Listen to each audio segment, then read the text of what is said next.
session. So our topic now is electronic business. This is from Balsan book, Business Driven Information System. Okay, so our objective is to understand the principles of e-business and understand the evolution of e-business technologies. So first, let us define digital Darwinism. So the concept of digital Darwinism, um, this is implies that organization cannot adapt to the new demands placed on them for surviving in the information age, and they are already doomed to extinction because there are new demands in the market and they don't survive, meaning they don't innovate. So they were extinct, or they were doomed for extinctions. So one example here is Polaroid. So the Polaroid downfall is one of the best example of this theory. Polaroid was founded in 1937 by Edwin Land and became one of the America's early high-tech success stories. So its main product is camera that prints finished photographs in a minute. So this was an immediate success, and of course became widely used cameras over 2 decades. However, when digital cameras flooded the market, the company failed to innovate, and this resulted to big customer losses, and eventually they filed bankruptcy in 2001. So many organizations face the same dilemma as Polaroid because they don't think on its long term. So that is digital Darwinism. Okay. Okay. Now let us also define disruptive technology. One that displays current technology and destroy the old market with a new one. This is disruptive technology. So for example, the personal computer displays the typewriter. The email displays the letter writing and shook the postal and greeting card industries. Of course, we have the mobile phones, which disrupt the telecom industry.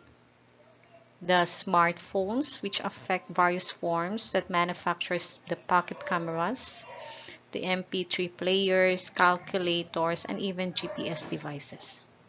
And we have also the social networking, disrupted the picture album, the long distance call, the email, and the instant messaging. So that is we called disruptive technology because it destroyed the old market with the new one.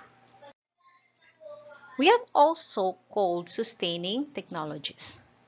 So sustaining technology improves this disruptive technology.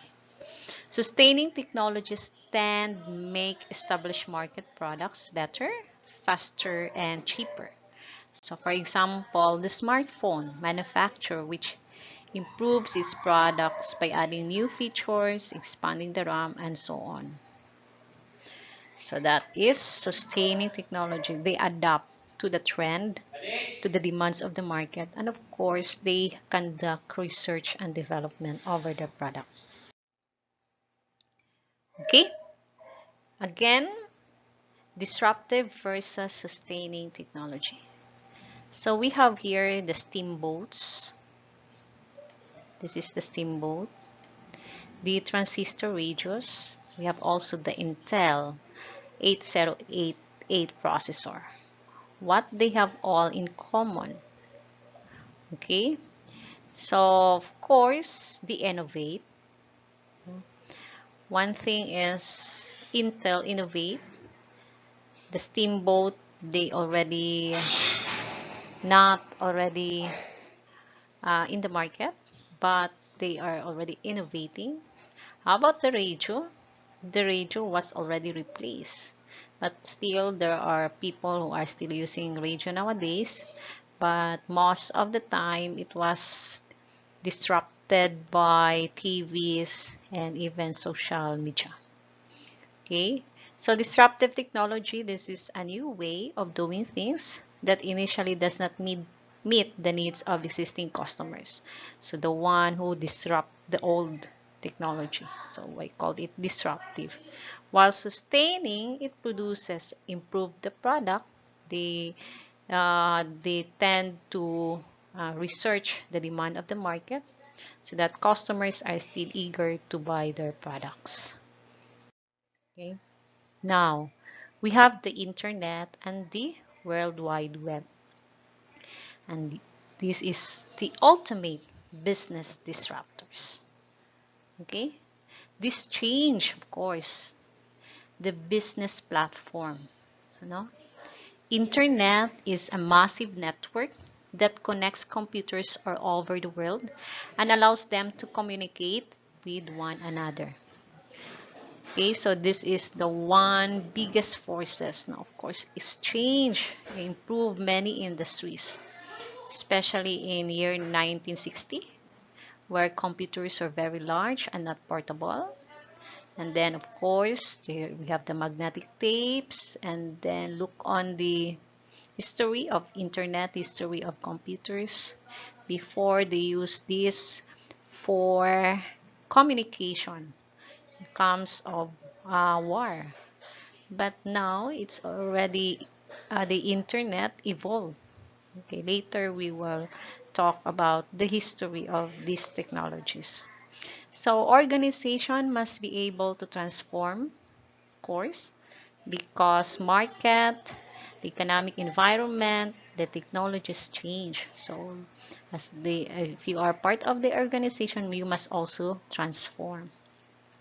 Focus on the unexpected allows an organization to capitalize on the opportunity for new business growth from a disruptive technology.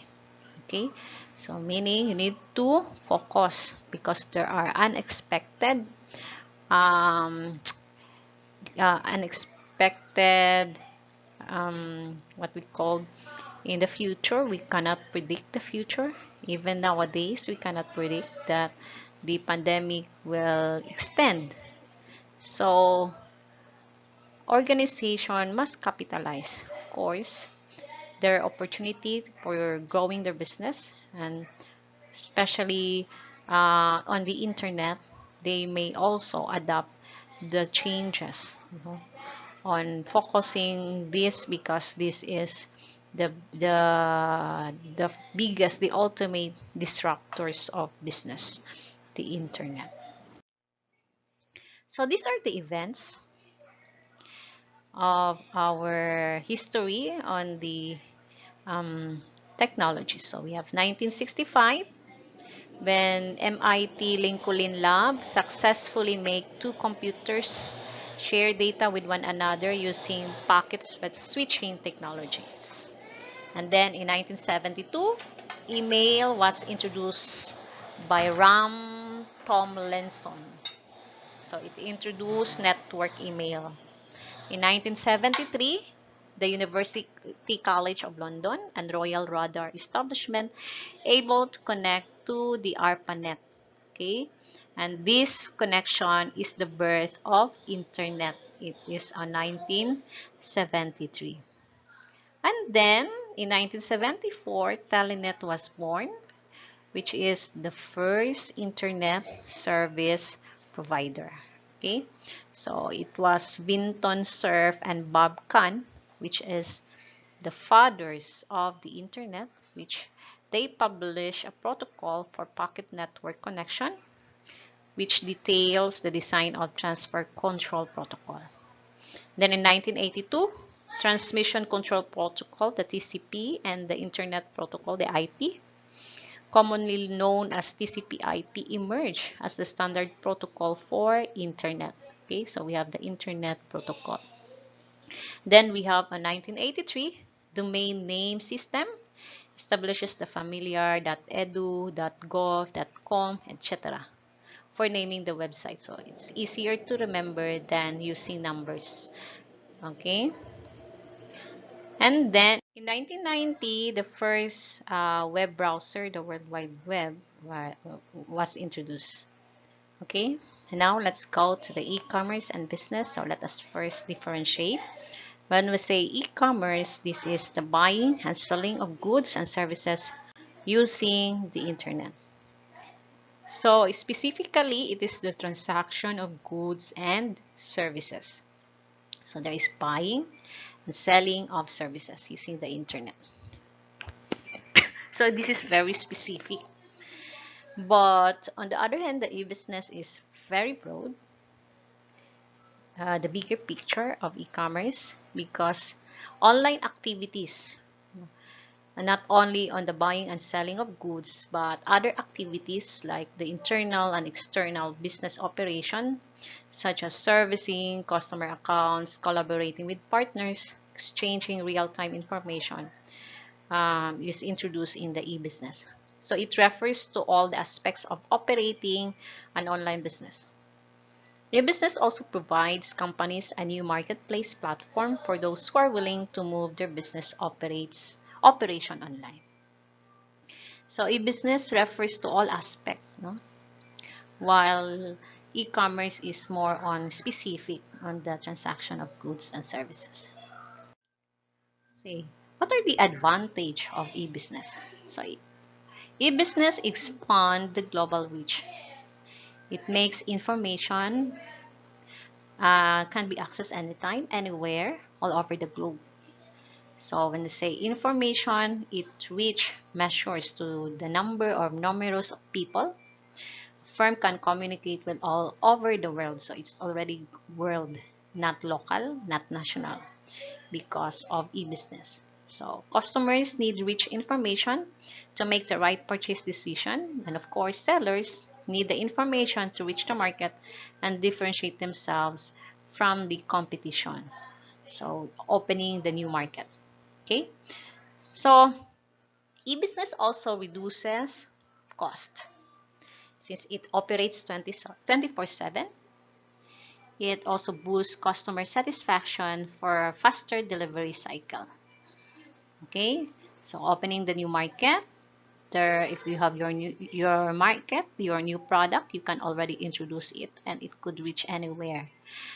Of course, it reduces costs because your shelf, uh, in terms of rent, okay, even if you don't have the shelf, or even if you don't have display items, okay, but you can sell goods just like Amazon, the eBay, which they eliminate the shelf space dilemma.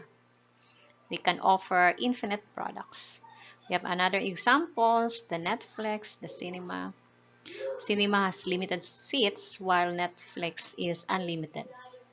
It also improves the effectiveness, especially on the marketing aspect, because company will be able to analyze if those people visit their website, and both them, they have the tool on determining the status. They have analytics, okay, and they can improve, they can strategize the effectiveness of their online store. So those are the advantages of e-business.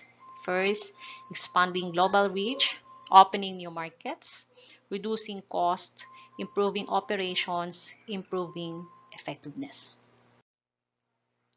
We have four business model, e-business model. When we say e-business model, this is a plan that details how a company creates, delivers, and generates revenues on the internet. We have the B2B, business to business. So this pertains to business buying from and selling to each other over the internet. So it represents 80%, almost 80% of online companies. And it is more complicated with more significant security needs than other types. Okay, we have some examples of the business to business, which includes the Oracle Online, the SAP, and also other ERP softwares online to big business. Next, we have the business to consumer. It pertains to the process of selling products and services between a company and consumer. Even though it applies to any type of direct selling to consumer, it also associated with online selling. So example there is the Amazon who sells book to the consumers. Next, we have consumer to business. So this is a business model where a consumer sells a product or service to a business over the internet. In this model, the consumer initiates their own price, and the company will respond to the request of the consumer. Okay, so take note, consumer initiates their own price. So they could bid, and of course the company will respond not to the request of the consumer. So one example is here is the priceline.com, who set their own prices for items such as airline tickets or hotel rooms and wait for a seller to decide whether to supply them. And then we have the consumer to consumer, applies to customers offering goods and services to each other in the internet. We have Craigslist, we have the eBay, and even the Facebook Marketplace.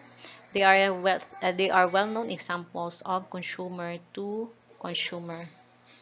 So they link people, buyers and sellers, who think the same products, like, and also eBay, the Craigslist, and we have also nowadays the Shopee. The Shopee are the middleman, and even we have also, aside from Shopee, we have the sa pagani ano pa ba? You know that one, but I'm very familiar with Shopee because I really like to buy through Shopee. Okay, so this e-business have several challenges. Okay, so of course e-business provides valuable benefits to business establishment. However, there is no such thing as perfect system. Okay, so we need to develop, deploy, manage a business. They are not always easy. So these are the 4 enumerated challenges. But aside from these 4, we have several challenges or disadvantages of e-business. So first challenge is the identifying limited market segments. The primary e-business obstacle is the lack of growth in some industry. The reason is product or service constraint. Then we have also consumer favor to purchase perishable foods in the supermarket than to buy online. Okay. Other sectors with limited e-business appeal includes fragile or consumable goods and highly sensitive or confidential business such as government agency, because this is limited market, especially consumable goods. Kasi masisira yan. So if you want to buy consumable goods, just like to go to the supermarket or go to the palengke just to buy it. So limited market segments. Another challenge in the e-business is managing consumer trust. This is the most significant challenge for e-business growth. This is lack of consumer trust. So purchasing an item from seller or person you don't know needs high level of trust. So it requires deeper relationship between the seller and the buyer. So there must be a physical separation of the buyer and the seller. Okay. So of course, trust is, you need to build your trust. In e-business, this is how would you develop trustworthy relationship? Some they generate customer loyalty, and others they also use feedbacks or testimonies about your products to provide their contact, their information, and of course accepting legitimate forms of payments such as credit cards. But others, now we have the cash on delivery, just to let the people trust, to buy the product, and then when they already receive the products, that the time they will deliver, or when they receive the product, that's the time they will pay it. So one alternative or one way of increasing the trust of the customers. The third one is ensuring consumer protection. So, protecting consumers' data privacy should be one of the priorities of every business.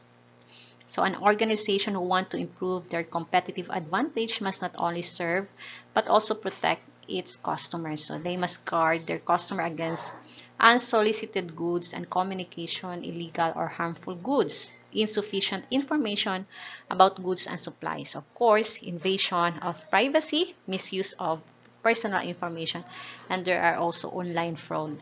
Okay? So system security must not make a business website inflexible or difficult to use. So again, it depends upon the business, whether, of course, they want to make sure that their consumer are well protected, especially for the bank. So they have the passwords, they have their encryptions, and even OTP towards the cell phone.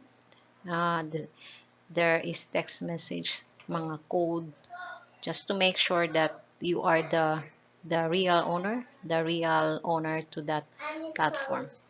Okay. Next, adhering to taxation rules. So even here in the Philippines, there are conflicts or there are non-compliance to taxation. So because internet is free and of course very broad, and the government can not easily monitor it. Okay, so there are problems on that. But here in the Philippines, we have several laws. There are some penalties. We have the law RA 8792. RA 8792, this is an act providing for the recognition and use of electronic commercial and non-commercial transactions. So there are penalties on it. When we have the Electronic Commerce Acts, so we have already, the government already look on it on this online platform, and especially now during the pandemic, they also monitor this one. Okay. Next, first catalyst for a business, we called it business 1.0. Okay, so when companies learn to use the internet in their business operation, it became the catalyst for conducting business over the internet. So the competitive advantage for first mover would be enormous. So we call it Web 1.0, the internet boom, or business 1.0 or Web 1.0. So this is the World Wide Web during its first year of operations, 1991-2003. Okay, so we have the email, the instant messaging, the podcasting, video conferencing, the web conferencing, and even the content management system. This is part of the Web 1.0. So electronic email, this is the exchange of digital message, okay, or document on the internet. It was introduced in 1971 by Ray Tomlinson. Okay, he believed to send the first email across the network. So ito yung ginagamit dati, no? So there is already faster communication among people, and of course it add additional business advantage. There are no time or place constraint anymore. You can check, you can send, you can view your email wherever you require, as long as you have your internet. And then we have several email applications online. We have the Gmail, Outlook, Yahoo Mail, and any instant messaging. Okay. And then we have also the podcasting. Instant messaging is also included in Web 1.0. We have the FB Messenger, the Skype, what else? The Zoom, the Google Meet. It's instant messaging, part of instant messaging. Okay, podcasting. A podcast is just like FM or AM radio program that broadcasts over the internet. converts an audio broadcast to a digital music player. Of course, it can affect marketing. So this is for marketing purposes. No, they use podcast. They have their detailed product overviews, and then they feature some issues, expert briefing on new technology. Although podcasting is a one-sided communication. Okay. We have also the video conferencing. Okay. They integrate two-way video and audio transmission simultaneously. So they also have some text between two or more people. So business people can share documents, data, computer display, whiteboards. So we have our common nowadays is the Zoom, we have the Google Meet. So video conferencing yan. So of course, it added value to the business by increasing its productivity because employees participate without leaving their office. Can also save costs by reducing meeting expenses like the fare, the food, even the room rental. Next, we have the web conferencing or a webinar. This is a mixture of video conferencing with content sharing. Wala, pare-pareha lang, no? So, but there is content sharing here. So it allows the users to deliver presentation over the internet in a group of geographically dispersed participants. So what's their difference? So unlike video conferencing, web conferencing requires a web browser. So schools use web, but video conferencing is also okay. In a way, this is the big picture or the advanced video conferencing.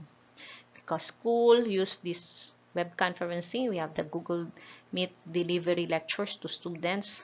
Okay, that's one of web conferencing. Next, we have the content management system. It's an application that manages the web content.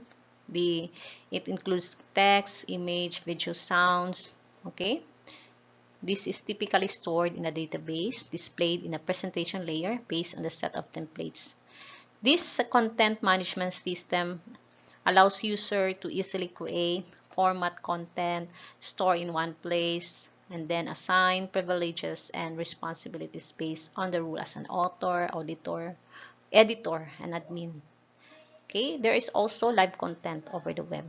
So basically, this is part of the Business 1.0, the catalyst for e-business, the first mover of e-business.